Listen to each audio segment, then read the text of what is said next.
My father said my heart was a losing bet and walked out of the hospital room. So I found a way to win without him.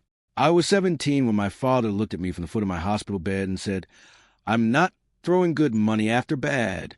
The heart monitor beeped in the background, steady and small, like it was trying to prove him wrong. But he wasn't talking to the machine. He was talking to me, to my mother, who stood frozen by the window, to the nurse who pretended not to hear, to the entire world that suddenly felt like it had been holding its breath just to watch me break. My name is Connor, and I have a genetic condition called dilated cardiomyopathy. It means my heart muscle is weak and stretched out like an old rubber band that can't snap back. It means I get tired climbing stairs. It means my lips turn blue if I laugh too hard. It means that without medication, without regular checkups, without a device called an implantable cardioverter defibrillator that I was supposed to get before I turned 18, my heart could just stop. No warning. No second chances. Just lights out. My father knew all of this. He had known since I was 7, when I collapsed during a soccer game and woke up in a pediatric ICU with tubes coming out of places I didn't even know had openings.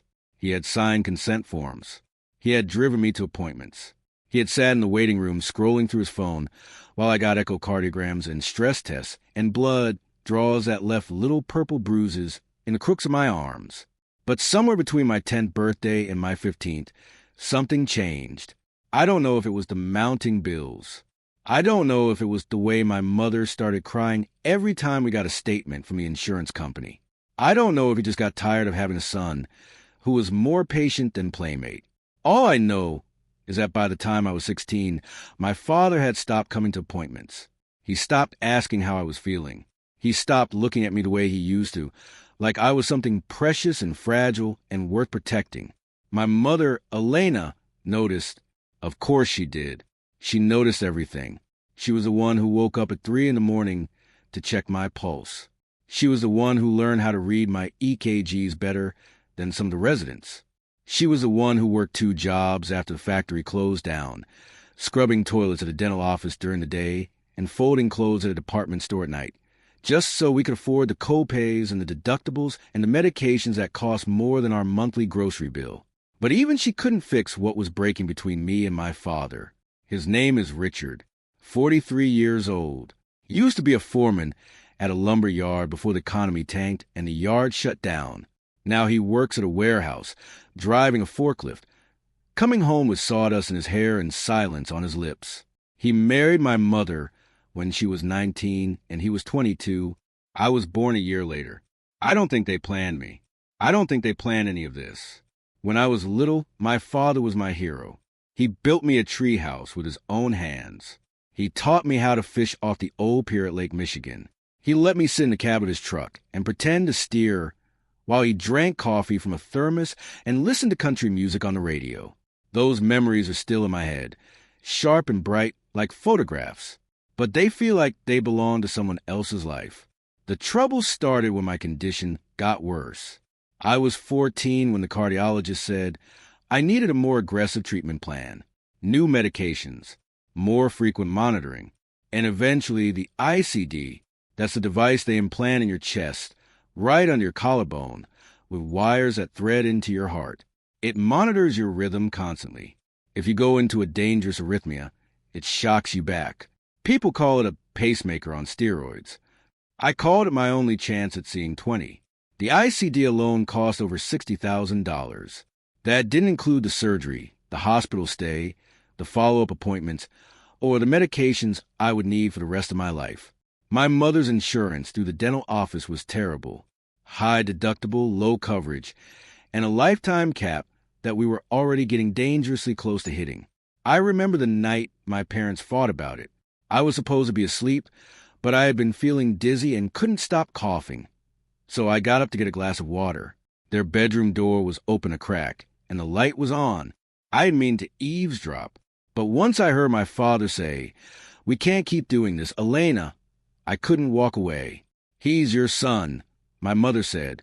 Her voice was raw, like she had been crying for hours. "He's a bottomless pit," my father said. "Every time we think we're caught up, something else happens. Another test, another medication, Another specialist. When does it end? When he's better. Or when we've done everything we can. There is no better. You know that. The doctors told us. This is a lifelong thing. He's never going to be normal. He's never going to play sports or join the military or do any of the things normal kids do. And we're supposed to bankrupt ourselves for that. I didn't wait to hear my mother's answer. I went back to my room, shut the door as quietly as I could, and lay in bed staring at the ceiling until the sun came up. I didn't cry. I didn't feel sad.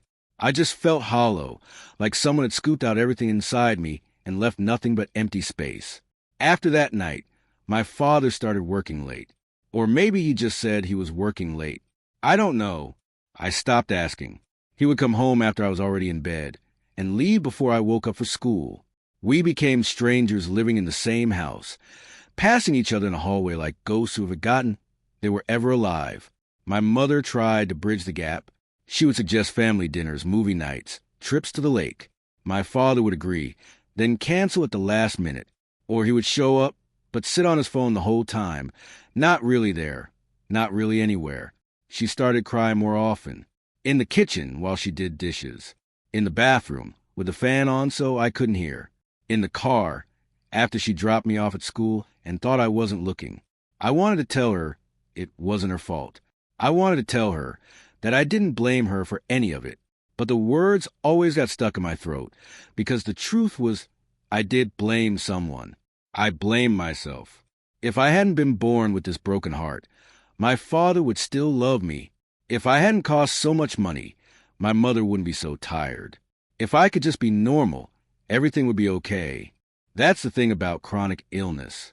It convinces you that you're the problem, that your existence is a burden, that everyone would be better off if you just disappeared. I almost believed it, until the day I almost died. I was 16, November, cold and gray, the kind of day that makes you forget the sun ever existed. I was in school, sitting in chemistry class, when my chest started to hurt. Not the usual tightness or the occasional stabbing pain I had learned to ignore. This was different. This was like someone had reached inside my rib cage and started squeezing. I tried to raise my hand, but my arm wouldn't move. I tried to call out, but my mouth wouldn't open. The last thing I remember was the teacher's face, white as paper, and then nothing. I woke up in the hospital. Again. But this time there were more tubes, more wires, a breathing machine that hissed and clicked with every breath. My mother was sitting in a chair next to my bed, holding my hand so tightly that her knuckles were white. She looked like she hadn't slept in days. Maybe she hadn't. "You're okay," she whispered when she saw my eyes open. "You're okay, baby. You're okay." I wasn't okay. I learned that later, when the doctor came in with a clipboard and a grave expression. I had gone into sudden cardiac arrest. If the school hadn't had an automated external defibrillator, and if the nurse hadn't known how to use it, I would have died in that classroom. The ICD that my parents couldn't afford, that was no longer a recommendation. It was a necessity. Without it, the doctor said, the next arrest could be my last. My mother nodded. She asked about payment plans, about financial assistance, about anything that could make this possible. The doctor promised to have someone from social work come talk to us. He patted my shoulder and left, and the room felt very quiet. That's when my father walked in. He looked different, thinner, paler. There were dark circles under his eyes that matched my mother's. He stood at the foot of my bed, not touching anything, not touching me, and just stared at the monitors for a long time. "Richard," my mother said. It sounded like a warning. He didn't look at her. He looked at me, and then he said it. "I'm not throwing good money after bad." I thought I misheard him. I thought maybe the drugs were making me hallucinate. But then he kept talking. "We spent thousands on this kid. Thousands. And for what? So he can sit in a hospital bed and watch TV for the rest of his life? So he can drain every penny we have and leave nothing for anyone else? I'm done, Elena. I'm done." My mother stood up. Her chair scraped against the floor. "Get out." "I'm serious. I've been thinking about this for a long time. We have a daughter. She's healthy. She has a future. She deserves a college fund, a car, a chance at a normal life. But every dollar we spend on him is a dollar we take from her. And I'm not going to do that anymore. My sister, Amelia, she was 9 years old. She wasn't in the room. Thank God. She was at a friend's house, probably eating pizza and playing video games, completely unaware that her father was choosing her future over my life. Get out, my mother said again, louder this time. The nurse came in, looking alarmed. Someone called security, but my father didn't need to be escorted out. He turned around and walked out on his own. He didn't look back. He didn't say goodbye. He just left. I didn't cry then either. I think I was in shock. Or maybe some part of me had known this was coming for years, and all I felt was a terrible, cold relief. At least now I knew. At least now I could stop wondering when he would finally say out loud. My mother stayed. She held my hand. She told me she loved me. She promised me that she would find a way, that we would get the ICD, that we would figure out together. But I could see the fear in her eyes. I could see the exhaustion. And I could see the doubt, buried deep but still there, whispering that maybe my father was right. Maybe I wasn't worth it. I spent 2 more weeks in the hospital. My mother visited every day, sometimes staying overnight in the uncomfortable plastic chair. My sister came on weekends, bringing handmade cards and drawings of our family, standing in front of a rainbow. She didn't understand why Daddy wasn't there. My mother told her he was working. I didn't correct her. When I got home, my father was gone. He had moved out while I was in the hospital, packed a bag, took his truck, and left a note on the kitchen table that said, "I'll send money for Amelia. Don't contact me." That was it. 17 years of marriage, 16 years of fatherhood, reduced to 3 sentences on a torn piece of notebook paper. My mother crumpled the note and threw it in the trash. Then she pulled it out, smoothed it flat, and put it in her dresser drawer. I don't know why. Maybe she needed proof that it had really happened.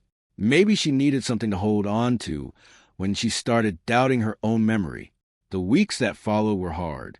My mother went back to work, but the dental office had cut her hours. She picked up a 3rd job, delivering newspapers at 4 a.m.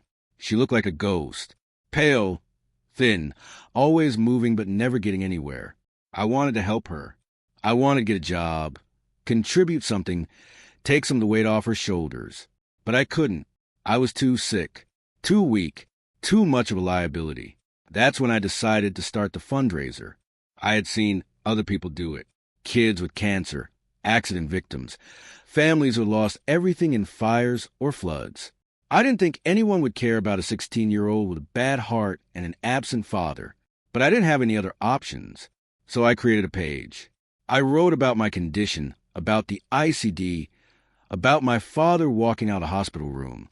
I didn't exaggerate. I didn't embellish. I just told the truth. And then I shared it. At first, nothing happened. A few dollars from my mom's coworkers. $20 from my aunt in Florida. A message from a stranger who said, "Stay strong." I checked the page obsessively, refreshing every few minutes, watching the total crawl upward at a painfully slow pace. I started to lose hope. I started to think that my father was right, that I wasn't worth investing in, that the world agreed with him. But then something shifted. A local news station picked up my story. I don't know how they found it. Maybe someone shared it on Facebook. Maybe a nurse at the hospital mentioned it to a reporter. All I know is that one morning, my mother got a call asking if they could interview me. I said yes. I was terrified, but I said yes. The interview aired that night. I sat on my grandmother's old couch, wearing my favorite hoodie, and told the reporter about my heart, about the ICD, about my father walking out. I didn't cry on camera, but I came close. When it was over, the reporter shook my hand and said, "You're very brave." I didn't feel brave. I felt desperate.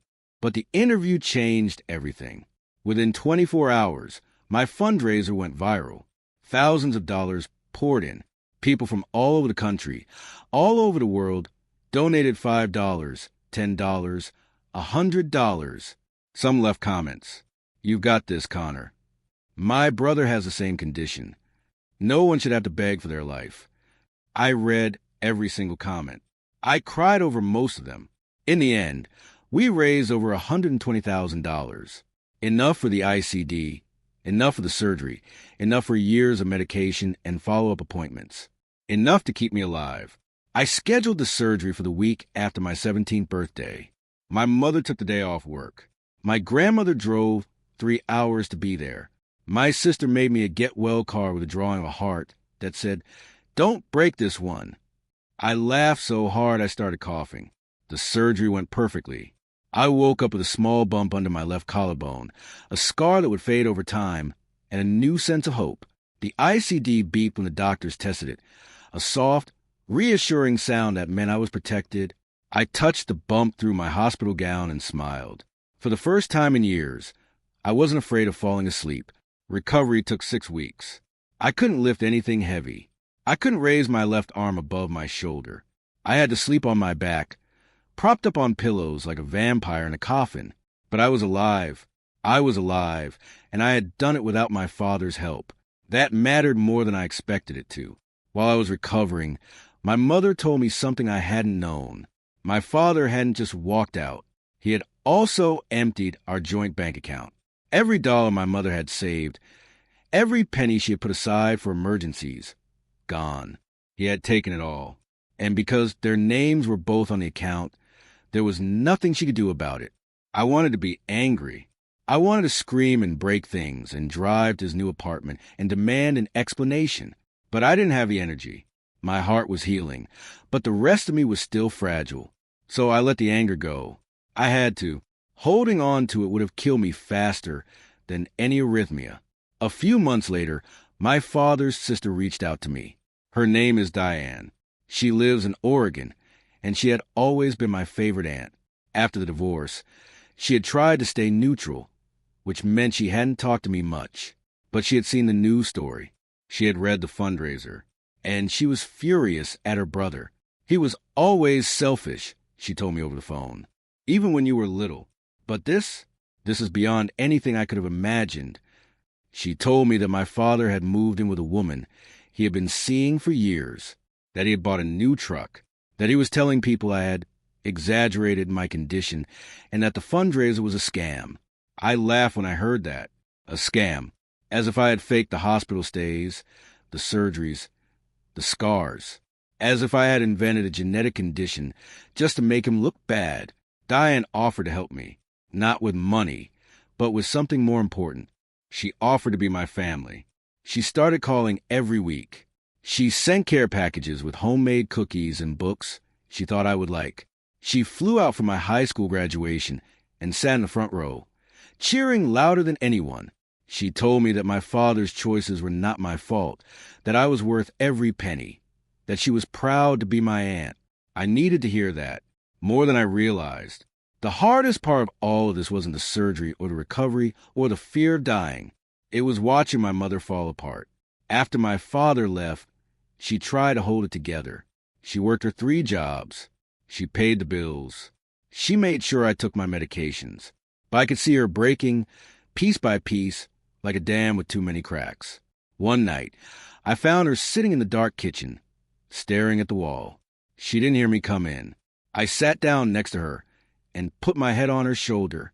We stayed like that for a long time, not speaking, just breathing together. "I'm sorry," she finally whispered. "I'm sorry I couldn't protect you from him." "You did protect me," I said. "You stayed." "That's not enough. It's everything." She started crying. Quiet, exhausted tears that had been waiting for years to fall. I held her hand and let her cry. I didn't try to fix it. I didn't tell her it would be okay. I just sat with her in the darkness. 2 broken people holding each other up. We're doing better now. My mother quit one of her jobs after I started helping with expenses. I got a part-time job at a library, shelving books and helping old ladies use a computer. It's not glamorous, but it pays. And it gives me something to do besides worry about my heart. My sister is 11 now. She knows about the divorce, about my condition, about the fundraiser. She doesn't understand everything, but she understands enough. She knows that Daddy chose to leave. She knows that I almost died. And she knows that we are stronger without him. She told me that last week, out of nowhere, while we were eating cereal at the kitchen table. "We don't need him, Connor. We have each other." out of the mouths of babes. As for my father, I haven't seen him since he walked out of the hospital room. He sends child support for Amelia, but he doesn't call. He doesn't visit. He doesn't acknowledge that I exist. I used to dream about him coming back, apologizing, explaining that he made a terrible mistake. But those dreams have faded. Now, when I think about him, I feel nothing. Not anger, not sadness, just a vast, empty indifference. I don't know if that's healthy. I don't know if I'm supposed to forgive him or let go or hold on to hope. All I know is that I have a scar under my collarbone, a pocket of strangers who saved my life, and a mother who never gave up on me. That's enough. That has to be enough. Last week, I went back to the hospital for my annual checkup. The ICD was working perfectly. My heart was stable. The doctor said I could live a relatively normal life, as long as I took my medications and avoided contact sports and listened to my body when it told me to rest. I thanked him and walked out of the office with my mother by my side. On the way home, we stopped at a diner for milkshakes. Chocolate for me, strawberry for her. We sat in a red vinyl booth and watched the rain slide down the window. The waitress asked if we were celebrating something. My mother looked at me, and I looked at her, and we both started laughing. We're celebrating being alive, my mother said. The waitress smiled and brought us extra napkins. That's where I'll leave the story. Not with dramatic ending or a tidy moral. Just two people in a diner, drinking milkshakes, grateful for another day. My heart beeps quietly under my shirt, a reminder how close I came to losing everything. But I didn't lose everything. I lost a father who was never really there. And I gained something I didn't know I was looking for. Myself.